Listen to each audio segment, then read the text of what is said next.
Most of the people in our community came to know Dwight Morgan as Bicycle Bob. He was recognized around town almost like a celebrity would be. I arrived on scene. It's Dwight Morgan. He's dead.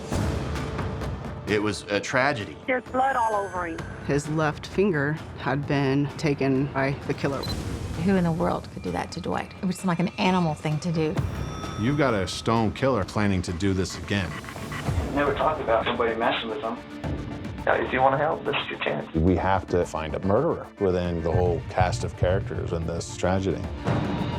He accuses me of just the weirdest stuff. He seemed very much like a sociopath. When I told y'all, that is what happened. Could we have arrested the wrong guy? I know you did it. I know for a fact you did it. This is possibly a false confession.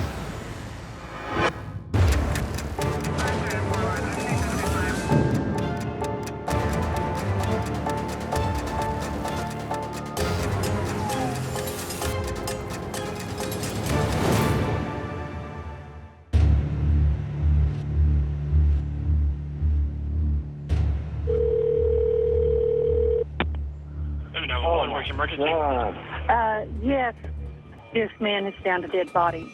Okay, he's definitely not conscious, or? He went to check on him and he said he was dead. He said there's blood all over him. I was a patrolman working second shift, 3 in the afternoon. When the call came out to me, I arrived on scene, made contact with a couple that called us. They were over near the railroad tracks when this gentleman, identified as Travis Jim, approached. He just kept saying, he's dead, he's dead, he's dead, over there in the alleyway. I waited for another supporting unit to show up. They stayed with Travis Jim. Those were walking down in the alleyway. It was real grisly. I instantly recognized who it was.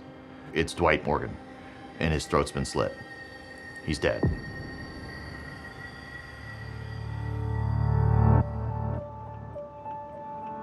Most of the people in our community came to know Dwight Morgan as Bicycle Bob. He was recognized around town almost like a celebrity would be. They called him Bicycle Bob because he always had his bike with him. That was his only transportation. Bob came into our worship service one time, and as the choir sang, he pulled out 2 spoons, and he started playing the spoons with the choir. That light was present wherever he went. Dwight chose to be homeless. He could have lived in a home.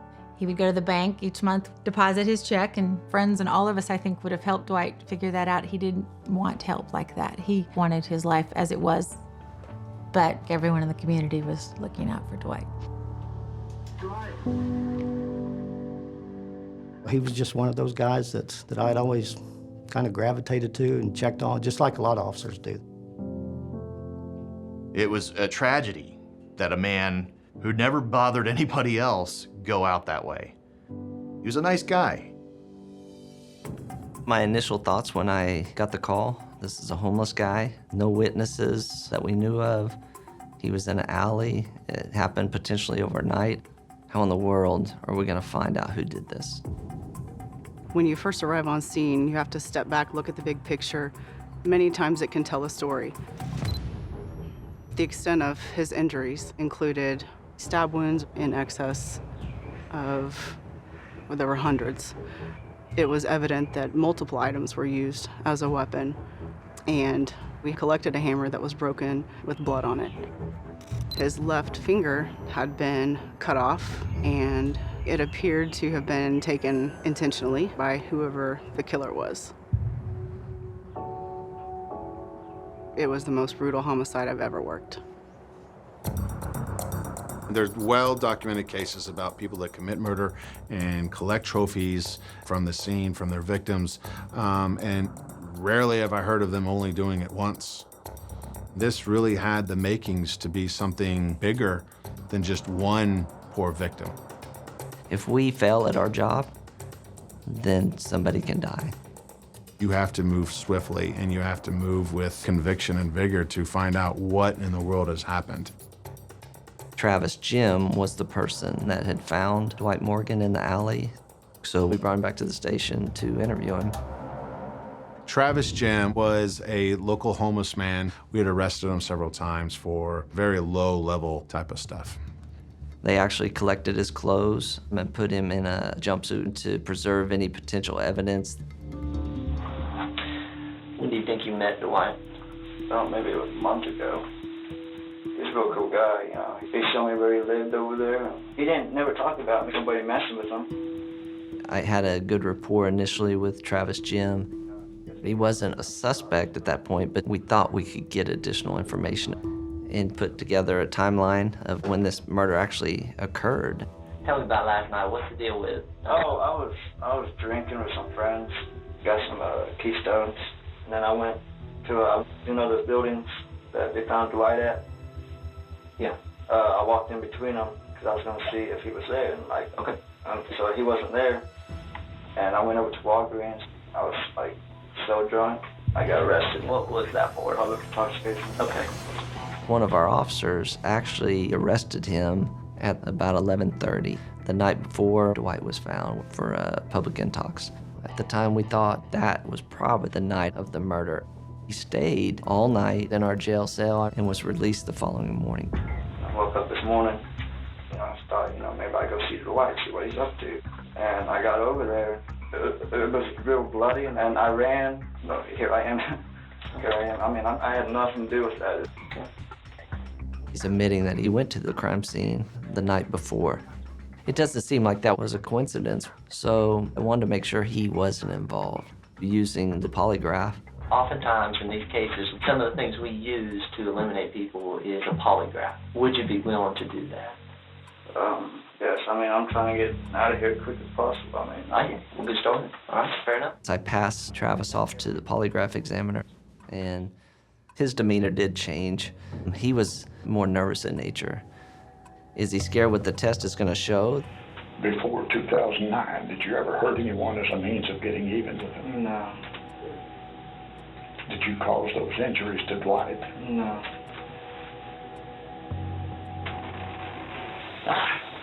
What I did?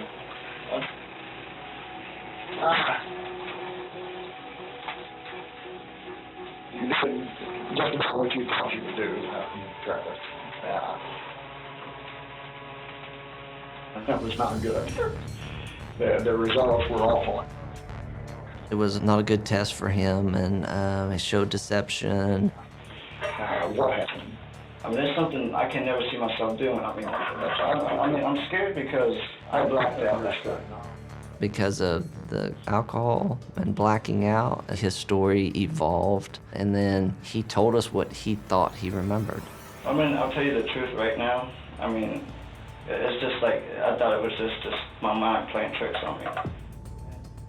It was almost like a relief to him that he was able to talk about it. Then when questioned further, everything came out.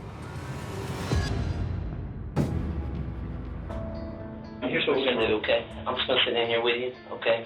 What I need from you, and it is extremely important, okay, for you to be completely honest. Mark has this presence about him, very patient, calm, and once he gets on that path and he gets you in that interview room, he's gonna get it. I lay down on this mat and was, I was just real drunk and everything, and he snuck up on me.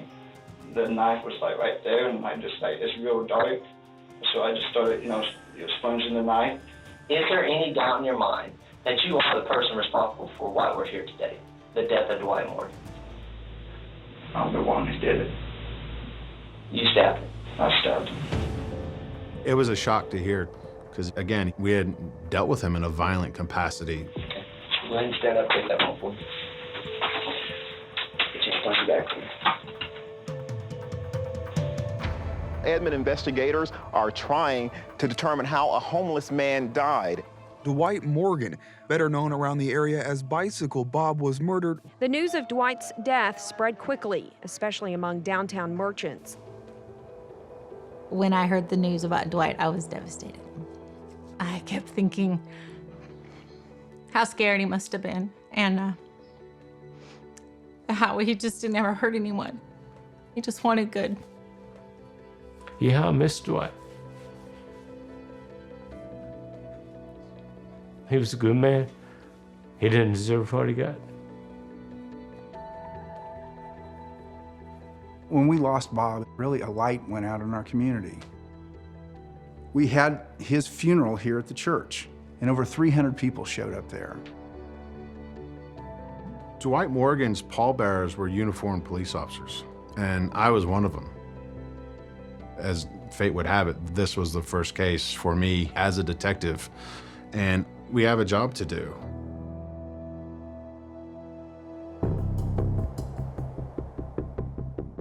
If somebody says they did it, we still have to prove it because someone can always recant later. We're not just gonna let you say, I committed a murder, and then lock you up and send you to trial. We're gonna have to find supporting evidence of that. So for a jury, you've gotta be able to link it all together, and that's how you get your conviction. The problems came the days following. We had an officer that saw Dwight crossing the street, heading to his campsite around 11 o'clock. That didn't fit in our timeline of Travis committing the murder before he was arrested at 11:30, about a mile and a half away. If it occurred overnight, then Travis didn't do it. He said he did it, but it didn't happen because he was in our jail. He's accounted for. That was our dilemma. And so myself and another detective went a couple days later to interview Travis, Jim again. You keep saying it happened the night before. Is that what you're still saying? It had to have been because I was asked. No, it didn't happen the night before. It happened that morning. Does that make sense to you? Did I say that? That changes everything. I mean, everything now I couldn't have done it. He made that statement of, then I couldn't have done it. And in my mind, I thought, I'm not sure you did. It could have been a false confession because Travis Jim was in a blackout state the night we thought Dwight Morgan was murdered. That changes everything now. I mean, I wish now to have a turning point. Travis asked for a lawyer, so that kind of shut down asking additional questions. Even though it seemed like Travis had falsely confessed. It's not like you just make a call and say, hey, time to get out. He was already charged with murder. And I'm not 100% sure Travis Jim didn't do it. It's possible that murder happened that following morning when he got released from our jail. So we still got some work to do to disprove his confession. The stakes can't be bigger. Evidently, this could have been an innocent man in jail. And more importantly, you've got a stone killer out on the street who may or may not be planning to do this again. So it's almost like reopening the case entirely.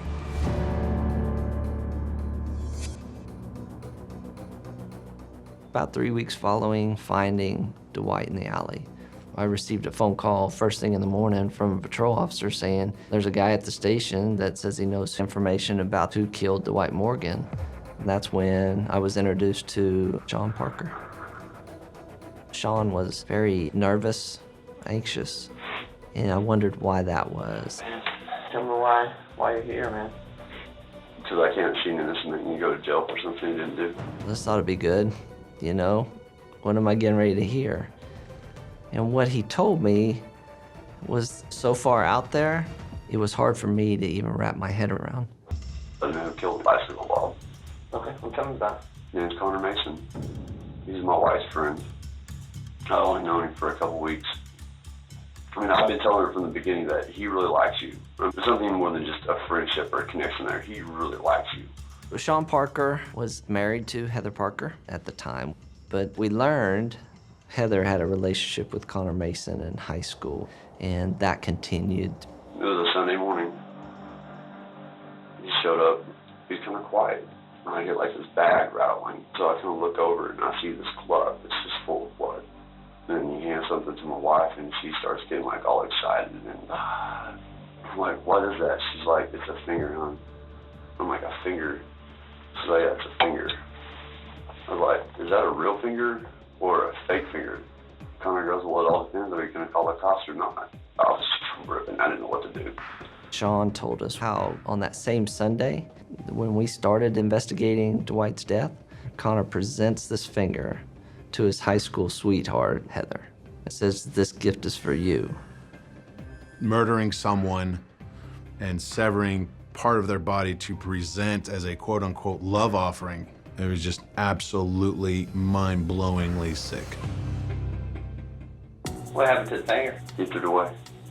Just in the trash. And it ran in the dumpster. And Heather's like sitting right next to me and he's sitting on the couch. And he said whenever he went to the homeless guy, he saw a hammer laying next to him. So he decided to do it with the hammer until the hammerhead flew off. And then he got out his knife and finished him off with a knife. And I guess cut his finger off to bring it to my wife for a present.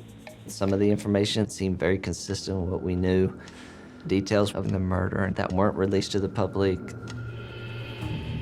Sean also told us the dynamics of the group. Connor Mason had a group of friends here in the Edmond area that kind of lived together, maybe-ish, kind of flopping around in each other's apartments.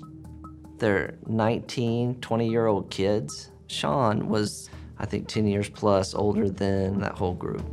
So we really needed to interview Heather Parker and find out, is there substance to Sean's story or is he just making something up? Because he was actually involved in this incident.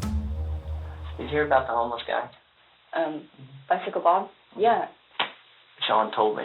Connor came over the day that we discovered the body and was talking to you guys about being maybe responsible for the death. No, that's not true. He accuses me of just, I don't know, it's just the weirdest stuff. Like, he's very threatened by Connor being in my life. Sean was scared he was going to lose his wife to Connor Mason. If he could get Connor out of the picture and send him to prison, then he'd have Heather. Is it possible that Sean's trying to pin this murder on Connor? Did Sean actually do it? At that point, Sean actually became a suspect. So it came down to where we really needed to sit down with Connor and get the story from him. Sean came in this morning, provided us with some information. You may have had some physical evidence related to the murder of Bicycle Bob. I went down there to see her, but I didn't. No. I knew Sean was mad at me. And, yeah, threatened. Heather said she threatened my life, even. Connor was an interesting character. He was soft-spoken. He was pretty laid back during the interview. He didn't come off that he was trying to be deceptive. He says he doesn't like the way I looked at her. The emotional. He doesn't know that y'all have been physical. No, he doesn't know that we have sex. So he just put you in the middle of Detective Oak's investigation here because you're glancing sideways at this girl. That's the only thing I can think of. Between those 3 interviews, there still wasn't any definitive information about who actually committed the murder. I had basically 2 investigations. I had the new group, if you will, and then Travis Jim. But things just weren't adding up with Travis. And I believe one of these kids had something to do with this brutal killing. We're not going to send the wrong guy to jail. We're going to send someone to jail, but it's not going to be the wrong guy. Sean's account of what happened was inconsistent with the others, so we had to get him to clarify the truth. So what's new? Nothing really, all except for Heather moved out and she's making me trying to seem like I'm crazy. I mean, because what I told y'all, that is what happened. Based on all the circumstances up to that point, I couldn't rule him out of anything. If I ask you, I mean, did you participate in the murder of Dwight Morgan? No, sir. No, sir. So and there's no way to corroborate what you're saying. I need something to help me corroborate what you're telling me. And I have nothing. And what can you do for me? I have nothing. I asked Sean if he'd be willing to wear a wire to audio record a conversation between him and Heather. But if she finds out that he's wired, we're putting him in a dangerous situation. I don't know what his response is going to be. Yes. I don't want to do anything to prove my innocence. So with the wire, our hope was that we would either get Heather to somehow make admissions to her involvement or Connor's involvement and clear Sean from the investigation, or find out that he actually was part of this ongoing plot.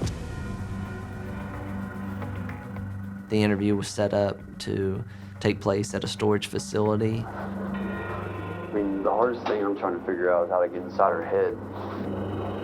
Try the angle of, if I wouldn't have gone to the police, would we still be doing this? We were in unmarked cars around the facility to make sure we can keep him as safe as possible. Heather, I can't stop thinking about you. If I would have never went to the police about any of this, do you think we'd still be together? I can't trust you. You can't trust me for doing the right thing? You don't understand. I don't consider what you did the right thing. So if I would have been like, oh, hey, Heather, let me see the finger and touch the finger and hold it and all this, that we'd be cool right now? I think you're jealous because Connor did this for me. So you're saying he went and killed the guy for you? I'm just saying he did something. I mean, that is huge. The wire was probably the most important for getting us on track with really believing Sean. He was trying to do the right thing.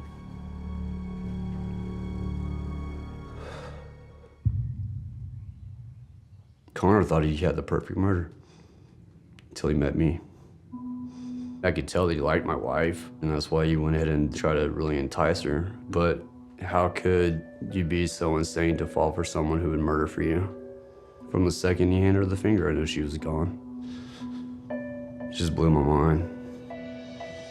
She pretty much moved in with Connor and all his friends after that.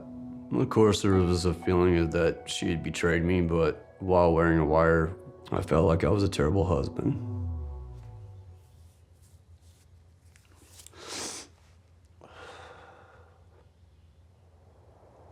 I was nervous that she would see the wire, but every little word that Heather would say that was somewhat incriminate Connor, I was hoping that they wouldn't realize that I'd been telling the truth this whole time. I believed him as not being further involved. I'm glad he came in. He did the right thing. I knew that if I didn't go to the cops, eventually more people would end up turning up dead, because Connor and his roommates wanted to start a killing club, and from what I've been told, Connor wanted to kill at least 50 people, then write a book about it. And I didn't want him to kill anyone else.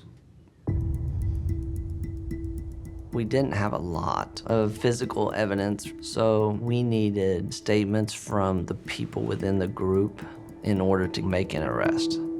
Because they were a close-knit pack, the thinking at the time was that, well, if we can get one of these dominoes to fall, then the rest of them naturally will just collapse. The person that came to the front was Thomas Jen. Do you know why you're here? No, you said you want to talk to me about my friends. Thomas, to me, was the key. My goal in going in, get him to talk about the people he associated with that linked them to the crime. Has anybody in that house ever talked about what it'd be like to kill somebody? I think they might have, but I don't think they would act on it. I think it's appealing to some people because it's like a taboo thing. What do you know about the murder of the homeless guy here? From just what I've read in the newspapers. The body language of the suspect is absolutely key, because some behaviors will show deceptiveness. Are they looking down every time they answer a question? That's probably a red flag for me. Sean, he's pointing the finger at your buddy, Connor. But I don't see Connor doing that. And you had no involvement in this at all. He was lacking in eye contact. You could sense that he wasn't telling everything. I'd really feel more comfortable if I had my lawyer with me. Call him, have him come up. We're in the middle of a murder investigation. Now, if you want to help, this is your chance. Once Thomas asked for a lawyer, the interview was done. He didn't have to talk to me. That might be the last time we were going to get to talk to him. But you want to call him? Not right now. I really like to get out of here. Okay. It was frustrating. I'm thinking these 19-year-old kids had done something horrible, and we were just reaching these roadblocks. We potentially had the wrong person in jail. And we're working diligently to try to get him exonerated from his own confession. So we went out and talked to Thomas's mother and tried to convince her that it was in his best interest to tell us what he knew. I wanted Dwight to get justice in this case because he didn't deserve to die that way. I would drive by his campsite to and from work. Now it's like that's where Dwight was murdered, so it was a little difficult to process. I believe in forgiveness, but I also believe you got to pay the price. I just wondered who in the world could do that to Dwight. Who, I mean, it would seem like an animal thing to do. They're still violent people, and they're still out there doing who knows what else. It was that following morning that I got the call, and Thomas said he wanted to come back in. Mom had the mother power. I was like, yes. What else do you have to say? Okay. Connor asked one of our friends, Dan, to take him somewhere. He didn't tell anybody where he was going. Like an hour passed by, and they came back. Connor was really excited, really happy, and when I looked at his face, there were some specks of blood on his face. Connor was really excited to tell me that he had killed a homeless guy with a hammer and a knife. He had gone to Walmart and bought a buck knife. He actually told me it had broken because he stabbed him in the skull and the tip broke off. And I think Nick might have helped him get rid of it. He proceeded to pull out of his pocket a plastic glove that had a finger in it. Everything Thomas is saying, it was totally consistent with what we knew. The timeline, everything worked. Based on the admissions, we were able to obtain video evidence of Connor purchasing the buck knife from the local Walmart. We got some great information from Thomas Jens, and that gives us more things to ensnare the remaining co-conspirators.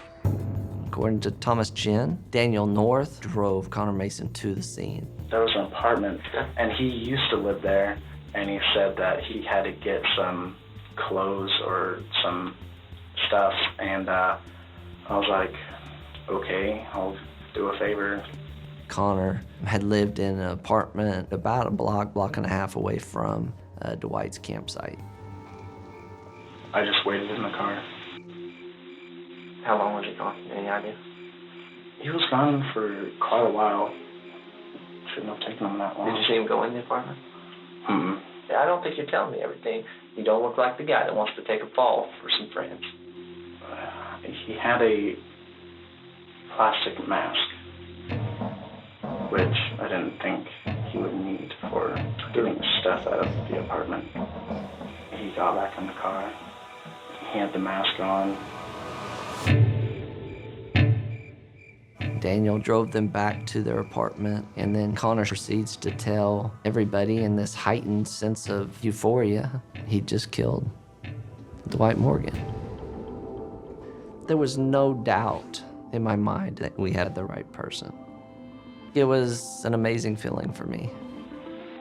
Do not make any calls to anybody in that group. I will not. Now we got to go to work. At the time, we thought Connor Mason was at his work at a local Circle K. So we actually sent detectives out fairly quickly. We had search warrants for Connor's apartment. We were looking for the finger, we were looking for latex gloves, and the murder weapon, the buck knife. We collected numerous journals that specifically talked about killing. It certainly painted a picture as far as how they think. Anything we collected was sent off to be tested for DNA evidence. And now we still had interviews to conduct. Thomas Jen told us Connor Mason went back to the crime scene after the fact with Nicholas Kerr. I know about your little killing group. Don't look surprised, man. You went back there, didn't you? I saw the body. I know it was stabbed. At that point, Connor Mason's friends, or the people he thought were his friends, have all pointed to him. They've all abandoned them. Did you see the knife? Yes. I don't know what happened to it. I didn't believe him. He was arrested for accessory after the fact. Detective Marion Kane went out and tracked down Heather Parker and picked her up. Why you're here is because you lied to me. You wish to talk to me. Huh? We arrested Heather because she obstructed our investigation. So we had come down to where we needed to interview Connor Mason.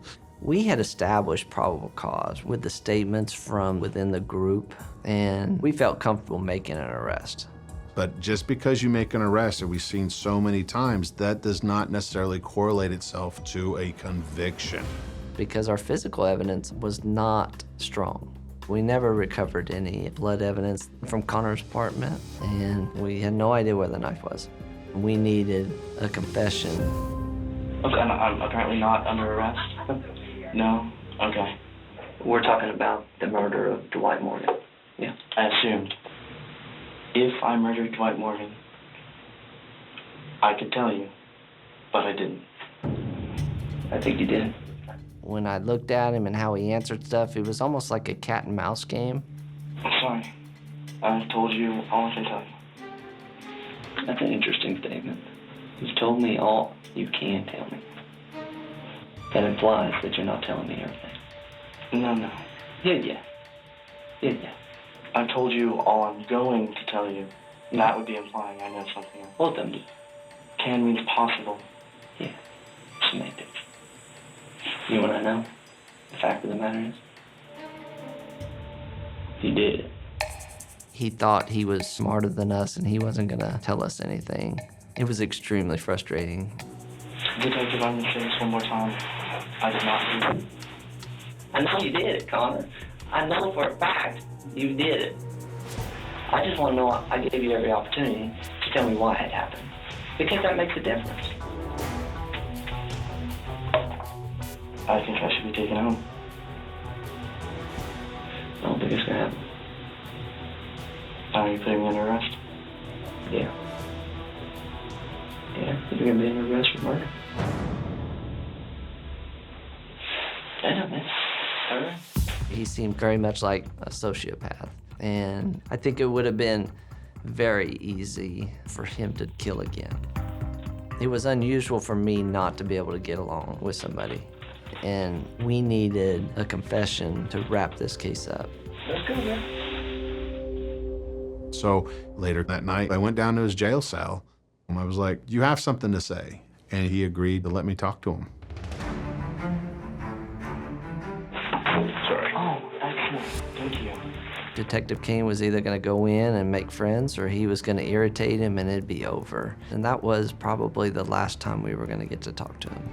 I do not like Detective Oak. You seem nicer. Well, thank you.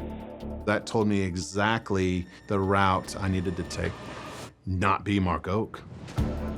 This needed to be a little less formal, a little more direct. The plan of attack here was to get him to admit to a smaller aspect of the case, like having possession of the knife. We need to think of a reason why people are saying that you went to a hardware store or Walmart or wherever to purchase a fixed blade knife. Did you buy a knife? No. It's okay if you bought a knife. I'd really tried to minimize the weight of what we're actually talking about. What we're really talking about is you pre-planned the murder of another person, but all we're really talking about in the interview is shopping. It's not illegal to own a knife. That's right. So why are you hesitant about admitting about buying one? Okay. I mean, I don't trust you at all right now. I mean, I heard someone say I have a plan for you. Seconds before you walked in. I told you, this conversation between you and me, No one sent me down to talk to you. I can go home right the hell now. These people are concocting this big story about you, and you're lying to me about going to Walmart and buying a damn hunting knife. Once we do find the knife, then we can match that to the item he purchased. This shows that he was fully involved in this crime. I'm losing my patience. What kind of knife did you buy? Here we are. Finally, we've got our guy admitting to what we need him to admit to. I know anyway. Whoever I was to him, he liked it. And so for those fleeting moments, those fleeting minutes, he let down every guard, every wall he'd ever built up. What's the harm? I bought a butter knife. Great. Thank you. I knew that we had him. That was a huge moment. That was a great moment. Where did you buy it? Walmart. I got him buying it. What else can I get from him? The ultimate goal was to get Connor to confess. This deny thing isn't gonna work, bro. I told you that. I'm not accusing you of anything. You're not accusing me, but you won't let me deny it. So what's left for me? I'm done.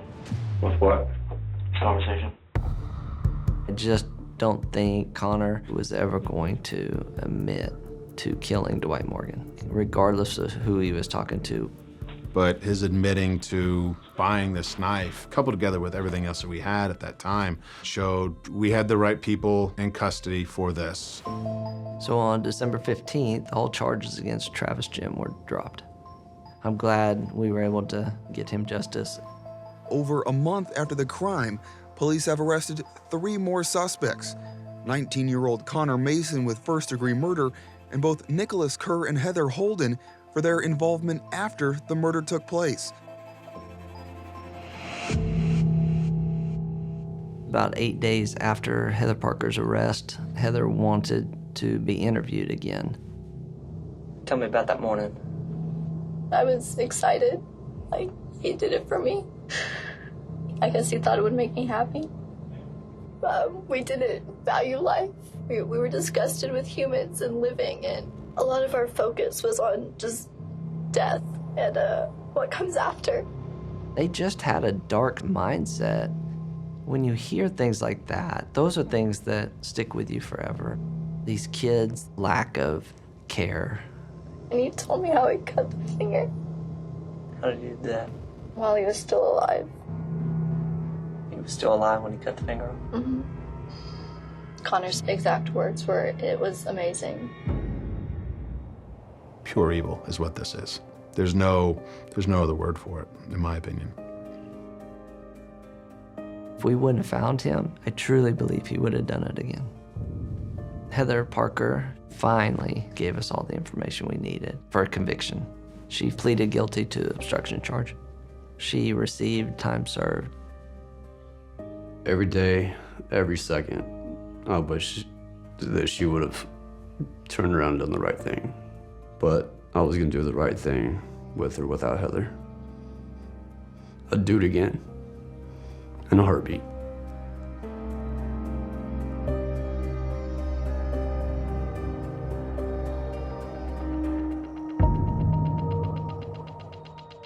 Nicholas Kerr was charged with accessory after the fact. Close to 2 years later, he made the decision to provide us additional information, and that information included where he and Connor Mason had disposed of the murder weapon, the buck knife. And Nicholas got off with a 10-year suspended sentence for cooperating with us. We were, in fact, able to recover a knife matching exactly what Connor Mason admitted to purchasing. The tip of the knife was missing. Re-examination of the x-ray that was taken of Dwight Morgan showed that there is a piece of metal embedded in his skull. Which was a match. That was a huge piece of physical evidence for us. Shortly after that, Connor Mason pleaded guilty to the murder of Dwight Morgan. Prosecutors say 23-year-old Connor Mason committed the crime for no other reason than the thrill of the kill. Connor Mason received a life sentence, which was reduced to 40 years. This was without a doubt the most senseless act of violence I've seen. You know, we dealt with evil that day the best we could.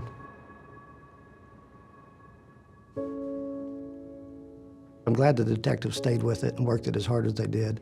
They got justice for Dwight. These guys in Edmond, man, they're heroes. All of them.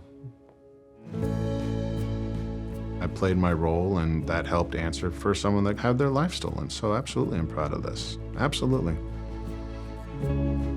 Dwight was a guy that lived the way he wanted to live. I think he enjoyed life because he was completely, in his eyes, free. His legacy is the challenge to the Edmond community to be a community, to love one another, to care for one another, and to reach out to people in need.